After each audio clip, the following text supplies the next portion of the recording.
Welcome to this deep dive into the Tahala archival records. Today, we're compiling an audio dossier specifically for you on, well, one of the most mysterious figures in these historical logs. Yeah, Shava Miliamne. Or as the records almost exclusively call him, Bones. Right, Bones. Yeah.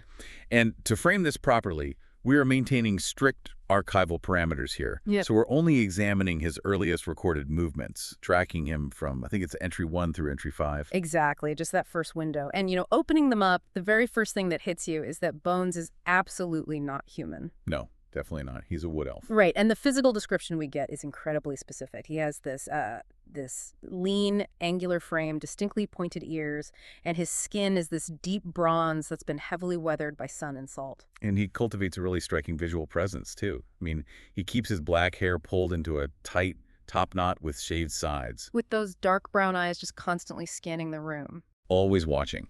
And his clothing is purely utilitarian. It's just a wrapped linen tunic, loose trousers tucked into shin wraps, and he is almost always completely barefoot. Barefoot, but carrying twin short swords crossed at his back.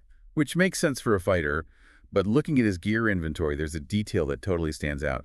He wears this bulky string of bone and wood prayer beads. Yeah, you'd think with twin swords and a strictly tactical mindset, a heavy string of beads would be a massive liability for a stealth operative. Right, they'd clack around, make noise. Yeah, you would think so. But the records note those beads are woven with delicate dried flowers, which are traditional offerings to the dead. And despite wearing them, multiple entries describe him moving literally like smoke. Completely silent. Silent, fluid, and just entirely economical. He doesn't waste a single ounce of energy, so the beads never actually make a sound. And that extreme economy of movement, I mean, it isn't just an aesthetic choice. It really is the core of his survival strategy. He operates as this emotionally distant, philosophical wayfarer. He's a detached observer. For anyone trying to navigate high-stakes environments, Bones is actually a fascinating case study in detachment. He shows you how stripping away your ego and just blending into the background often gives you the most power in a room. Because he values sheer competence over any sort of personal connection. Exactly, though there is a massive contradiction in his background. The archives hint at this secret noble heritage that he actively rejects. He prefers to play the role of a gritty dock rat in Tahala. A dock rat who happens to practice the way of shadow.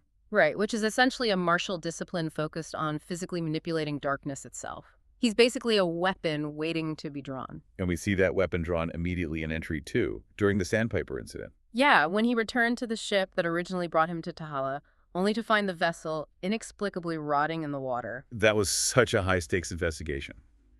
He was instrumental in exploring that cursed ship.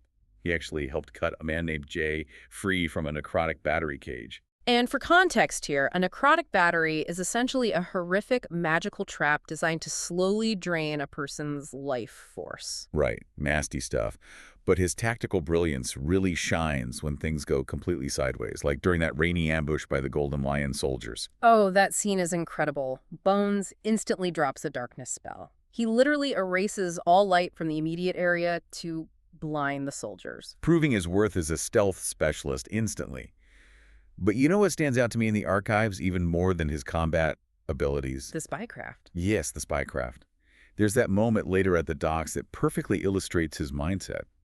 He needs to gather intel on the Golden Lion guards. But instead of hiding behind crates like a typical spy, he just grabs a broom. He disguises himself as a regular dock worker and casually sweeps the exact same patch of pier for an entire hour. It is a masterclass in the gray man theory of espionage. He understands that true invisibility isn't just about hiding in the shadows. Right, it's about being so spectacularly ordinary that the human brain simply filters you out. By blending into the background noise, he effortlessly eavesdropped on those guards discussing missing Series 6 cores. Which are highly advanced, extremely dangerous power sources, obviously.